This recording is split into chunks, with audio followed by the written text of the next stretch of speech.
couple weeks ago, I took my scrap metal to the metal yard, and I was pleasantly surprised that scrap metal's up to about $100 a ton for mixed metal, and I was just happy to clean it out in my shop.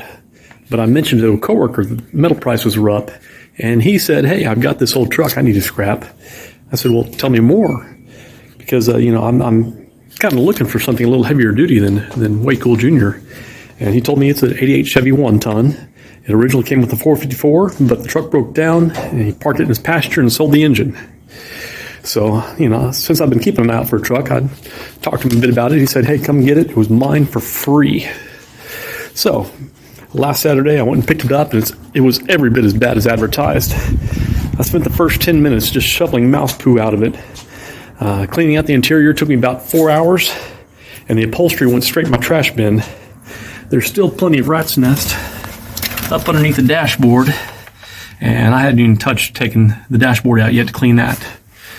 There was a load of scrap metal in the bin, or in the bed, and it took an hour to separate the metal from the trash and get it cleaned out. On the plus side, it's got a gooseneck. It was sitting under all the garbage, and now with all the main cleaning done, I can start getting to work on fixing it up. But the hood latch didn't work when I got the truck, and I wasn't able to get under the hood. I played with it a little bit, and I was able to get the hood opened up, and the hood hinges were unbolted from whenever they yanked the engine. And nobody bothered to put the bolts back in, blah, blah, blah.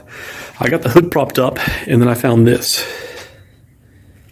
Somebody torched the engine mounts out of the frame. So, when is a free truck not a free truck? I'm not really prepared to deal with the engine mounts being cut out. I can weld in a junkyard cross member, but that's not easy. And, I've got to get a junkyard cross member.